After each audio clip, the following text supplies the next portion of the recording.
আসসালামু আলাইকুম। আমি নাজরিন সুলতানা, সহকারী শিক্ষক, হাঙ্গারিয়া উচ্চ বিদ্যালয়, হাঙ্গারিয়া শরীয়তপুর। আমি আজ ক্লাস 8-এর উদ্দেশ্যে একটি গ্রামার নিয়ে এসেছি। গ্রামারটি হলো রাইট ফর্ম অফ ভার্ব।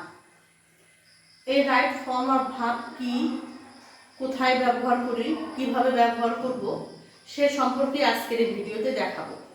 যদিও একটা ভিডিওর মাধ্যমে আমি এই পর্বটি শেষ করতে পারবো না, বেশ কয়েকটি পর্ব হবে এর উপর, তোমরা সবাই দেখবে এবং রাইট ফর্ম ভার্ব সম্পর্কে তোমরা অনেক কিছু জানতে পারবে। আসো আমরা দেখি কিভাবে এগুলি করতে হয়। দেখো আমরা বোর্ডে কি লিখেছি, আমরা বোর্ডে লিখেছি রাইট। আমরা বোর্ডে প্রথমে লিখেছি রাইট। রাইট মানে কি? সঠিক বা ঠিক। ফর্ম, এই ফর্মের অর্থ হলো গঠন। অফ ভার্ব, ভার্ব মানে ক্রিয়া, অর্থাৎ ক্রিয়ার সঠিক গঠনই হলো আজকে আমাদের পাঠের মূল বিবেচ্য বিষয়। আমরা একটা সেন্টেন্সে কিভাবে ভার্বের প্রয়োগ করব আজকে রুলের মাধ্যমে আমরা জানতে পারবো। ভার্বটা কোথায় সেন্টেন্সে কিভাবে ব্যবহৃত হয়, কি রূপে ব্যবহৃত হয় সেটাই দেখব বিভিন্ন রুলের মাধ্যমে।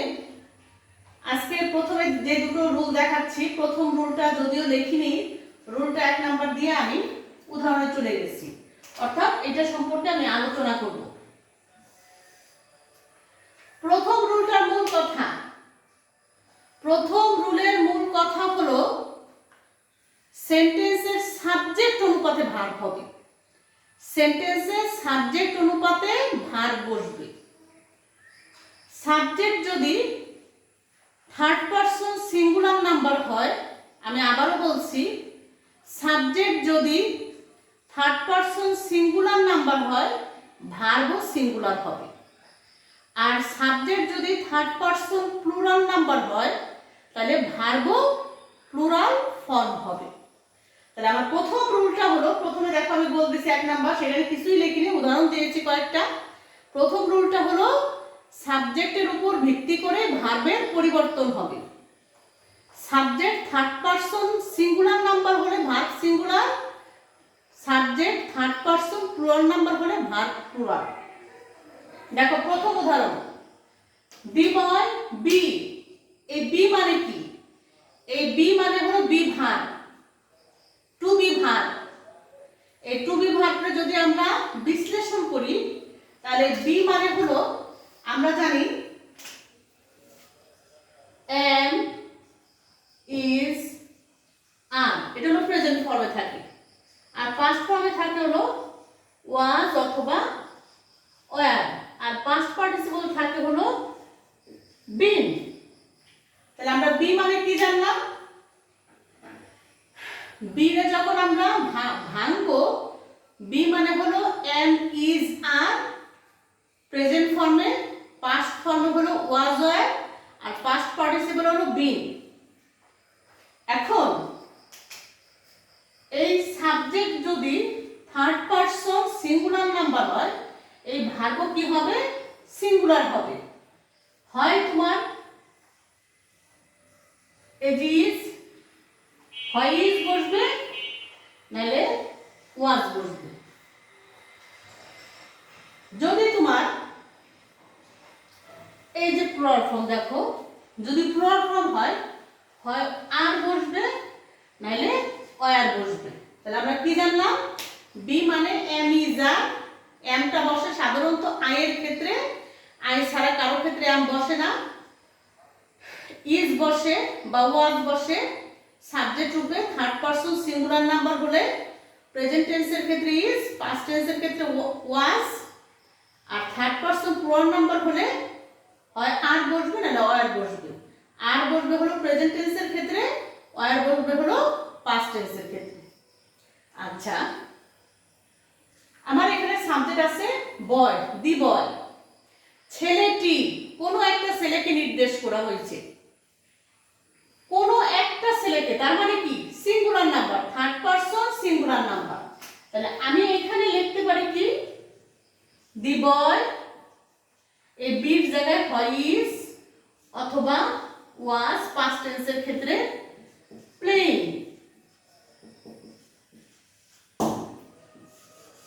তাহলে আমি কি লিখলাম, সাবজেক্ট থার্ড পারসন এবং সিঙ্গুলার নাম্বার বিধায় আমি বি উঠে গিয়ে বির পরিবর্তে হয় ইজ লিখবো অথবা ওয়াজ লিখবো। যদি তোমার প্যাসেজের মধ্যে প্যাসেজটা তোমার পাস্ট টেন্সে থাকে তাহলে ওইখানে তুমি ওয়াজ লিখবা, আর যদি প্যাসেজটা তোমার প্রেজেন্ট টেন্সে থাকে তাহলে ইজ লিখবা। মূল কথা হলো ইজ বসবে প্রেজেন্ট টেন্সের ক্ষেত্রে আর পাস্ট টেন্সের ক্ষেত্রে বসবে ওয়াজ, যদি সাবজেক্ট রূপে থার্ড পারসন সিঙ্গুলার নাম্বার হয়। দ্বিতীয় উদাহরণটা দেখো, the boys be playing. The boys, ও থার্ড পারসন ঠিকই, কিন্তু ও কিসে আছে, প্লুরাল নাম্বারে আছে, অর্থাৎ সিঙ্গুলারে সে নাই। তাহলে বির জায়গায় আমার কি হবে, হয় আর হবে নাহলে অর হবে। যদি আমি মনে করি সেন্টেন্সটা প্রেজেন্ট টেন্সে আছে তাহলে আমি আর লিখবো, আর যদি মনে করি সেন্টেন্সটা পাস্ট টেন্সে আছে তাহলে আমি কি লিখবো, অর লিখবো। দেখো, দি বয়েজ প্রেজেন্ট টেন্সের ক্ষেত্রে আর, পাস্ট টেন্সের ক্ষেত্রে অর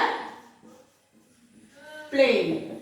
তাহলে আমরা এই দুটি উদাহরণের মাধ্যমে এটাই জানতে পারলাম, এটাই বুঝতে পারলাম, subject third person singular number হইলে verb singular, subject third person plural number হইলে ভার্ব প্লুরাল ফর্ম হবে। 3 নম্বর উদাহরণে লিখছি, দেখো 3 নম্বর উদাহরণে কি লিখছি, the boy read a book. The boy read a book. The boy subject third person singular number, তাহলে ভার্বও কি হয়ে যাবে, সিঙ্গুলার ফর্ম। তাহলে আমার এখানে সিঙ্গুলার ফর্ম মানে যদি মূল ভার্ব থাকে, বি ভার্ব না থাকে, মূল ভার্ব। যদি প্রিন্সিপাল ভার্ব থাকে সেখানে ভার্বটা কি হয়ে যাবে, ভার্ব যদি প্রেজেন্ট টেন্সে হয় ভার্বের সঙ্গে এস বা এস যুক্ত হবে। আর যদি এই সাবজেক্ট রূপে ও যদি সিঙ্গুলার ফর্ম না থাকে, প্লুরাল ফর্ম থাকে, তাহলে ভার্বের সঙ্গে এস বা এস যুক্ত হবে না। যেমন দেখো,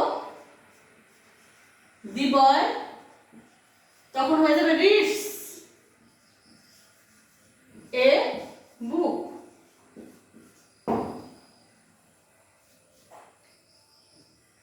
যদি বয় না থেকে বয়েজ থাকতো তাহলে ভার্বের সঙ্গে আমার এস বা এস যুক্ত হতো না, ভার্ব মূল ভার্বই বসে যেত। তাহলে আমরা এই 1 নম্বর রুলের মারফতে জানলাম, আমরা 1 নম্বর রুলের মারফতে যেটা জানলাম যে সাবজেক্টের উপর ভিত্তি করে আমাদের ভার্বটা চেঞ্জ হয়ে যাবে। Subject third person singular number হলে verb singular, third person plural number হলে ভার্ব প্লুরাল। যাই হোক, আমরা প্রথম রুল সম্পর্কে জানলাম, এখন আমরা দ্বিতীয় রুল সম্পর্কে জানবো। দেখো, দ্বিতীয় রুলে আমি কয়েকটা জিনিস লিখছি। Universal truth. ইউনিভার্সাল ট্রুথ মানে হলো চিরন্তন সত্য। ইউনিভার্সাল ট্রুথ মানে চিরন্তন সত্য। তারপরে লিখেছি আমি হিস্ট্রিক্যাল ট্রুথ। হিস্ট্রিক্যাল ট্রুথ মানে ঐতিহাসিক যদি সত্য কোনো ঘটনা হয় সেটা ঐতিহাসিক ব্যাপার। যেমন 1971 সালে কি হয়েছিল, যুদ্ধ হয়েছিল, এটা ঐতিহাসিক একটা ঘটনা। হ্যাবিচুয়াল ফ্যাক্ট, অভ্যাসগত কর্ম। হ্যাবিচুয়াল ফ্যাক্ট মানে অভ্যাসগত কর্ম। মূল কথা, যদি কোনো সেন্টেন্স দ্বারা দেখো চিরন্তন সত্য, ঐতিহাসিক সত্য বা কোনো অভ্যাসগত কাজ বোঝায়, সেই সেন্টেন্সটা কি হবে, প্রেজেন্ট ইনডিফিনিট টেন্স হবে। সেই সেন্টেন্সটা কি হবে, প্রেজেন্ট ইনডিফিনিট টেন্স হবে। অর্থাৎ সাবজেক্ট যদি থার্ড পারসন সিঙ্গুলার নাম্বার হয় তাহলে ভার্বের সঙ্গে এস বা এ যুক্ত হবে। যেমন দেখো, আমি উদাহরণ লিখেছি কি, দি আর্থ ব্র্যাকেটে দিছি to move round the sun. The earth পৃথিবীটি তো একটাই। আমরা এখন পর্যন্ত দেখছি পৃথিবী একটাই আমাদের, যেহেতু থার্ড পারসন সিঙ্গুলার নাম্বার সেহেতু সেন্টেন্সটা হবে কি, এবং সেন্টেন্সটা কি চিরন্তন সত্য। সেন্টেন্সটা চিরন্তন সত্য, এই যে চিরন্তন সত্য, সেহেতু সেন্টেন্সটা আমার প্রেজেন্ট ইনডিফিনিট টেন্সে হবে। তাহলে উত্তর কি হবে? দি আর্থ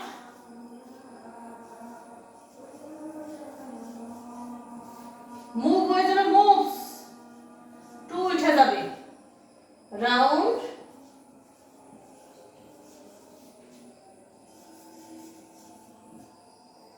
দ্য সান। তাহলে আমরা কি জানলাম? 2 নাম্বার রুলের মাধ্যমে আমরা জানলাম যদি কোনো সেন্টেন্স দ্বারা চিরন্তন সত্য, ঐতিহাসিক সত্য বা অভ্যাসগত কাজকে বোঝায়, তাহলে সেন্টেন্সটা কোন টেন্সে হয়ে যাবে? প্রেজেন্ট ইনডিফিনিট টেন্সে, অর্থাৎ ভার্বের সঙ্গে এস বা ইএস যুক্ত হবে। আমরা আজকে দুটো সম্পর্কে শিখলাম, আরো কয়েকটা সম্পর্কে শিখব।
তিন নাম্বার রুলের মূল কথা কি দেখো? 3 নাম্বার রুলের মূল কথা, যদি কোনো সেন্টেন্সে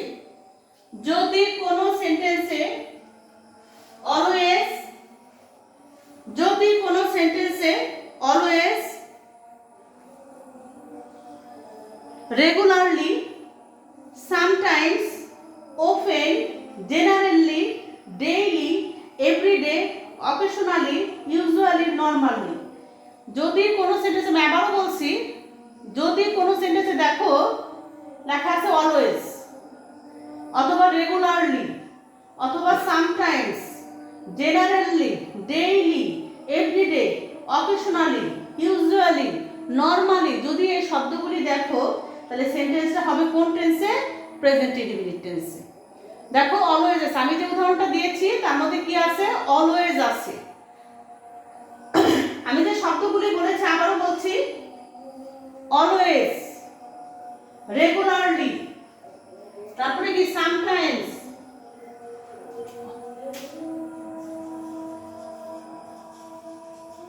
regularly, sometimes,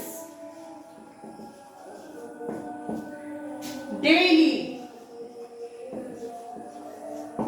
everyday, often, occasionally,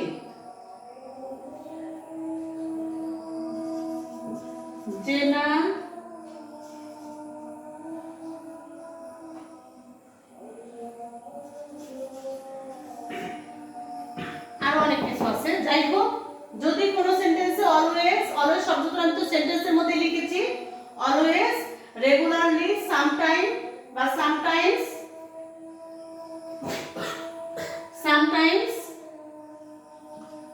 daily, everyday, often, generally, occasionally, usually, এগুলি যদি থাকে তাহলে সেন্টেন্সটা হবে কোন টেন্সে? প্রেজেন্ট ইনডিফিনিট টেন্সে। তাহলে উত্তরটা আমি লিখি, দেখো, হি অলওয়েজ রিড হয়ে যাবে রিডস দ্য নিউজ পেপার।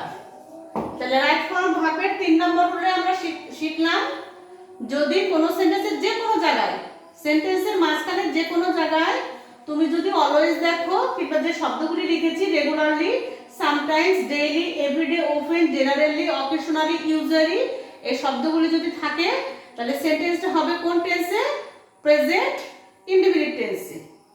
তাহলে আমরা এই 3 নম্বর রুল সম্পর্কেও জানলাম। আসো আমরা 4 নম্বর রুল সম্পর্কে জানবো।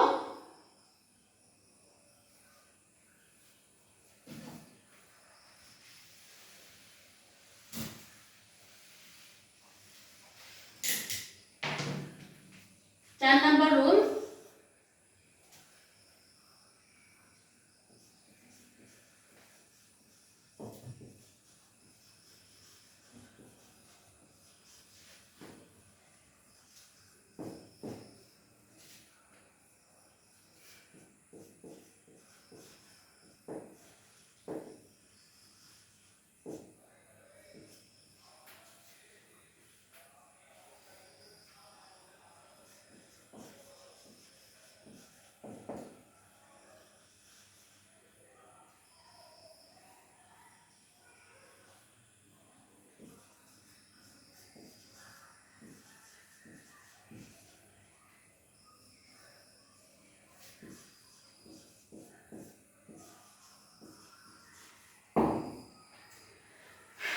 চার নম্বর রুল। 4 নম্বর রুলের মূল কথাটা দেখো, যদি কোনো সেন্টেন্সে কিছু ওয়ার্ড আছে, দেখো প্রত্যেকটা ওয়ার্ডের লাস্টে এর যুক্ত, যেমন news, mathematics, mathematics, politics, physics, আরো শব্দ আছে, ওয়েজেস, তারপরে গ্যালোস, ওয়েজেস মানে মজুরি, গ্যালোস মানে ফাঁসি কাষ্ট, অর্থাৎ কিছু শব্দ আছে যে শব্দগুলি লাস্টে এর যুক্ত। নিউজ, নিউর পরে এর যুক্ত নিউজ, তারপরে দেখো ম্যাথমেটিক্স এর যুক্ত, পলিটিক্স এর যুক্ত, অর্থাৎ ফিজিক্স এর যুক্ত, অর্থাৎ এগুলির শেষে এর যুক্ত আছে। এগুলি দেখতে মনে হয় প্লুরাল ওয়ার্ড, এই ওয়ার্ডগুলি দেখলে মনে হয় ওয়ার্ডগুলি প্লুরাল, কিন্তু আসলে না। এই শব্দগুলি বাংলা অর্থ কিন্তু একক অর্থ। নিউজ মানে কি? সংবাদ। এরকম পলিটিক্স মানে রাজনীতি, ম্যাথমেটিক্স মানে তো গণিত, ফিজিক্স মানে পদার্থ, অর্থাৎ এগুলি দেখলে মনে হয় এই শব্দগুলি প্লুরাল ওয়ার্ড, কিন্তু আসলে না। এই ওয়ার্ডগুলি সিঙ্গুলার ওয়ার্ড, এই ওয়ার্ডগুলি সিঙ্গুলার। এই জন্য এই ওয়ার্ডযুক্ত সেন্টেন্স, এই ওয়ার্ডযুক্ত সেন্টেন্সের ভার্ব কি হবে? সিঙ্গুলার হবে। এই সব ওয়ার্ড দ্বারা যদি কোনো সেন্টেন্স শুরু হয় তাহলে মনে করতে হবে দেখতে প্লুরাল মতো হইলেও কিন্তু আসলে এগুলি হলো সিঙ্গুলার। এগুলি তোমার উত্তর করতে হলে ভার্ব সিঙ্গুলার হবে। যেমন এখানে বি, বি মানে কিন্তু আগেই বলছি এম ইজ আর ওয়াজ আর, তাহলে দ্য নিউজ, এই বির জায়গায় হয়ে যাবে ইজ, ব্যাড। আর পাস্ট টেন্সের ক্ষেত্রে ওয়াজ, প্রেজেন্ট টেন্সে সিঙ্গুলার ইজ, পাস্ট টেন্সে সিঙ্গুলার ওয়াজ। তাহলে 4 নম্বর রুল সম্পর্কে আশা করি তোমাদের কোনো সমস্যা হওয়ার কথা না। 4 নম্বর রুল সম্পর্কে আমরা জানলাম। 4 নম্বর রুল, 5 নম্বর রুল বিপরীত। 5 নম্বর রুল যেটা দেখাবো সেটা হলো 4 নম্বর রুলের বিপরীত। দেখো,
দেখো আমি 4 নাম্বার রুলটা দেখাচ্ছি। আমি বলছি 4 নাম্বার তো না, এটা 5 নাম্বার রুল। 5 নাম্বার রুলটা বলছি 4 নাম্বার রুলের বিপরীত। কিরকম বিপরীত? আমি 4 নাম্বার রুলে বলছি কিছু শব্দ যেগুলি লাস্টে এর যুক্ত, দেখতে প্লুরাল মতো, আসলে প্লুরাল ফর্ম না, সিঙ্গুলার ফর্ম।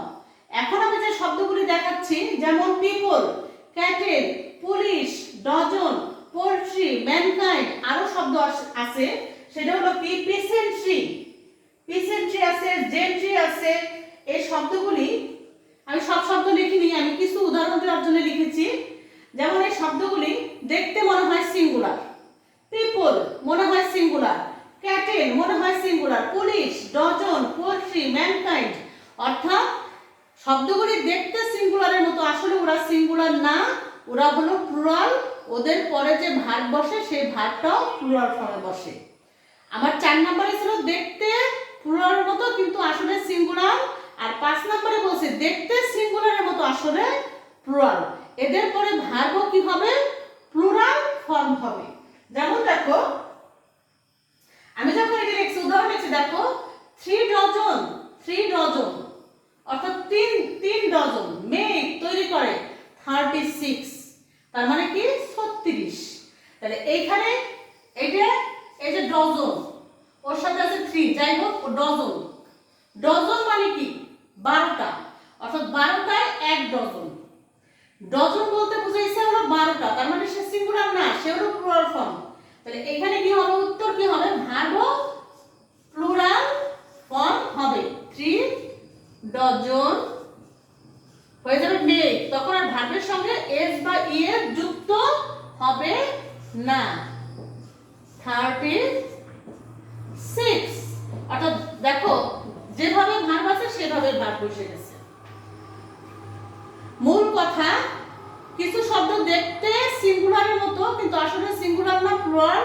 আবার কিছু দেখতে প্লুরালের মতো, আসলে প্লুরাল না, সিঙ্গুলার। অর্থাৎ 4 এবং 5টা তোমার হলো উল্টা। একটা হলো দেখতে প্লুরালের মতো কিন্তু সিঙ্গুলার, আর 5 নাম্বার হলো দেখতে সিঙ্গুলারের মতো আসলে প্লুরাল। তোমাদের 5 নাম্বার রুল আমি বুঝালাম। এরপর আসবো 6 নাম্বার রুলে। 6 নাম্বার রুল,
দেখো 6 নাম্বার রুলের কিছু কথা আমি লিখি নেই, আমি এখন বুঝাবো।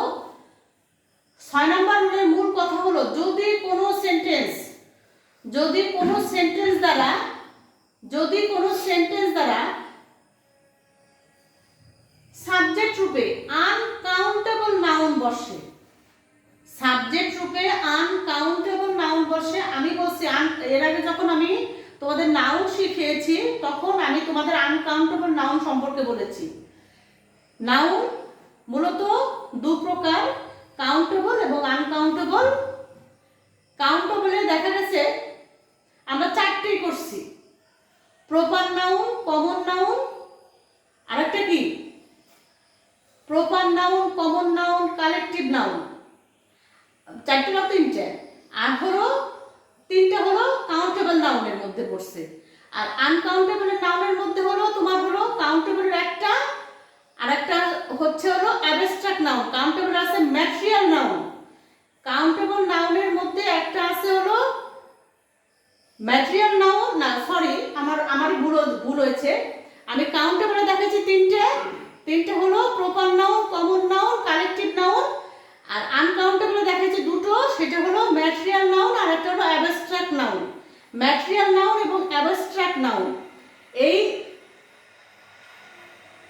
এই যে নাউনের ভাগের মধ্যে আনকাউন্টেবল একটা নাউন আছে, যদি কোনো সেন্টেন্সের সাবজেক্ট রূপে আনকাউন্টেবল নাউন বসে, অর্থাৎ ম্যাটেরিয়াল নাউন অথবা অ্যাবস্ট্রাক্ট নাউন বসে, সেই ক্ষেত্রে সেন্টেন্সটা হয়ে যায় প্রেজেন্ট ইনডিফিনিট টেন্স। সেন্টেন্সটা হয়ে যায় প্রেজেন্ট ইনডিফিনিট টেন্স। যেমন মনে করো আমি লিখছি হার হেয়ার, তার চুল, চুল আনকাউন্টেবল নাউন, চুলটা হলো আনকাউন্টেবল নাউন এবং ম্যাটেরিয়াল নাউন। আনকাউন্টেবল নাউন এবং ম্যাটেরিয়াল নাউন, এই জন্য সেন্টেন্সটা হয়ে যাবে প্রেজেন্ট ইনডিফিনিট টেন্স। অনেস্টি, এটা হলো অ্যাবস্ট্রাক্ট নাউন, আনকাউন্টেবলের অ্যাবস্ট্রাক্ট নাউন। অ্যাবস্ট্রাক্ট নাউনটাও যদি কোনো সেন্টেন্সে দেখো সাবজেক্ট রূপে বসেছে, তাহলে সেন্টেন্সটা হয়ে যাবে প্রেজেন্ট ইনডিফিনিট টেন্স। তাহলে আমরা কি জানলাম?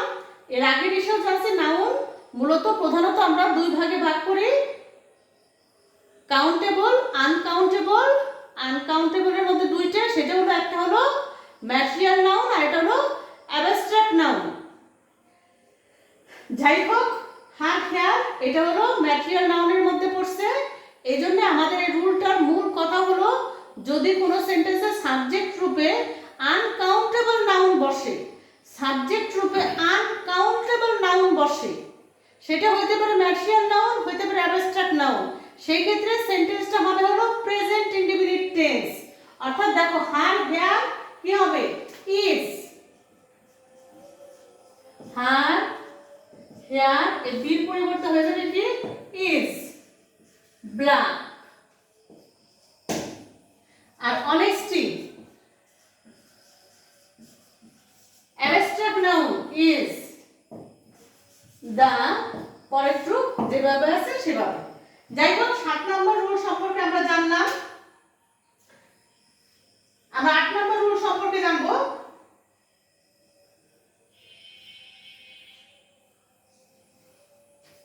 7 নম্বর, 6 নম্বর রুল সম্পর্কে জানলাম, এখন 7 নম্বর রুল সম্পর্কে জানবো।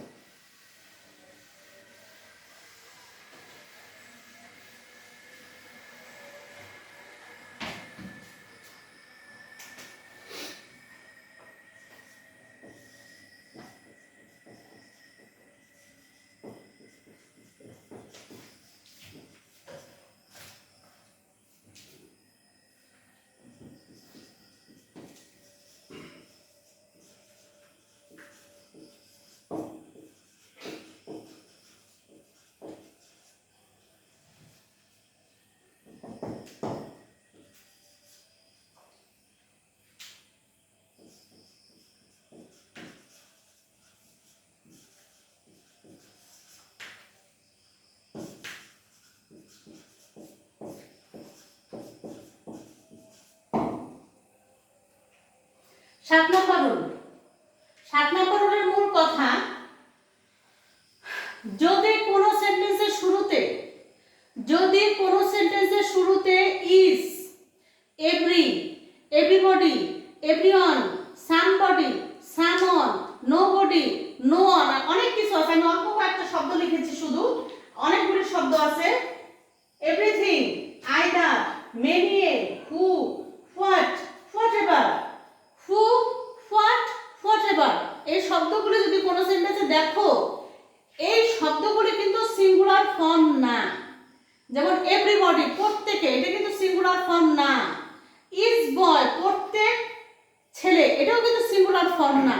কিন্তু আমার রাইট ফরওয়ার্ড রুলে বলছে যে এই শব্দগুলি যদি কোনো সেন্টেন্সে দেখো, সেই ক্ষেত্রে সেই সেন্টেন্সের ভার্ব হয়ে যাবে সিঙ্গুলার ফর্ম। আমি আবারও বলছি, যদিও আমি সব শব্দগুলি লিখিনি, আমি কয়েকটা শব্দ লিখেছি, এত শব্দ লিখতে গেলে আমাদের সময় ক্ষেপণ হয়ে যাবে, এই জন্য আমি অল্প কয়েকটা শব্দের মাধ্যমে শেষ করেছি। আমাদের মূল কথা, যদি কোনো সেন্টেন্সে ইজ দেখো, এভরি দেখো, এভরির সাথে বডি থাকতে পারে, ওয়ান থাকতে পারে, এভরির সাথে নাউন থাকতে পারে, যে কোনো কিছুই থাকতে পারে। মূল কথা every, everyone, everybody, somebody, someone, everything, এইগুলো যদি কোথাও দেখো, তারপরে আছে কিছু WH কোশ্চেন, যেমন হু, হোয়াট, হোয়াটএভার, এই শব্দগুলি যদি তুমি দেখো মনে রাখবা এই শব্দগুলি সিঙ্গুলার ফর্ম না। আমি আবারও বলছি, এই শব্দগুলি সিঙ্গুলার ফর্ম না, কিন্তু এই শব্দগুলো যুক্ত সেন্টেন্সের ভার্ব হয়ে যাবে সিঙ্গুলার। এই শব্দগুলো যুক্ত সেন্টেন্সের ভার্ব হয়ে যাবে সিঙ্গুলার ফর্ম। আচ্ছা, আমি ব্র্যাকেটে লিখেছি হ্যাভ। দেখো, every boy have a pen. তোমরা মাথায় রাখবে, আমি যখন একটু আগে বলেছি আয়ের ক্ষেত্রে এক বসে, ইজ বসে থার্ড পারসন সিঙ্গুলার নাম্বার হইলে, আর বসে থার্ড পারসন প্লুরাল নাম্বার হইলে। পাস্ট টেন্সের ক্ষেত্রে ওয়াজ বসে থার্ড পারসন সিঙ্গুলার নাম্বারের ক্ষেত্রে, ওয়ার বসে থার্ড পারসন প্লুরাল নাম্বারের ক্ষেত্রে। সেইভাবে হ্যাভ বসে হলো থার্ড পারসন প্লুরাল নাম্বারের ক্ষেত্রে। ফার্স্ট পারসনের ক্ষেত্রেও বসে, সেকেন্ড পারসনের ক্ষেত্রেও বসে, আরও বসে থার্ড পারসন প্লুরাল নাম্বারের ক্ষেত্রে। আর হ্যাজ শব্দটা তুমি যদি হ্যাজ মনে রাখতে পারো, হ্যাজ কোথায় বসে, বাদ বাকি সব জায়গায় হ্যাভ বসবে। তোমরা মনে রাখবা, থার্ড পারসন সিঙ্গুলার নাম্বারের ক্ষেত্রে হ্যাজ বসে। থার্ড পারসন, আমি আবারও বলছি, থার্ড পারসন সিঙ্গুলার নাম্বারের ক্ষেত্রে হ্যাজ বসে, বাদ বাকি সমস্ত ক্ষেত্রে বসে হ্যাভ। বাদ বাকি সমস্ত ক্ষেত্রে কি বসে? হ্যাভ বসে। আচ্ছা, তাহলে এখানে আমার এভরি বয়, তাহলে এভরি বয় শব্দটা সিঙ্গুলার না, কিন্তু এরপরে যে ভার্বটা বসবে সেই ভার্বটা সিঙ্গুলার ফর্মে বসবে।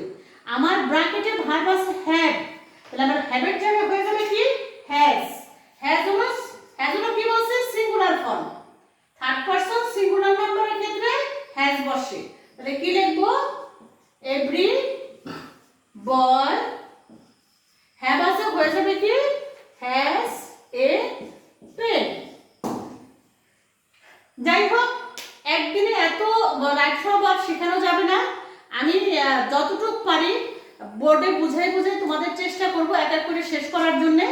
আজকে 7টা রুলের উপরে তোমাদের দেখিয়েছি রাইট ফ্রম ভার্ব।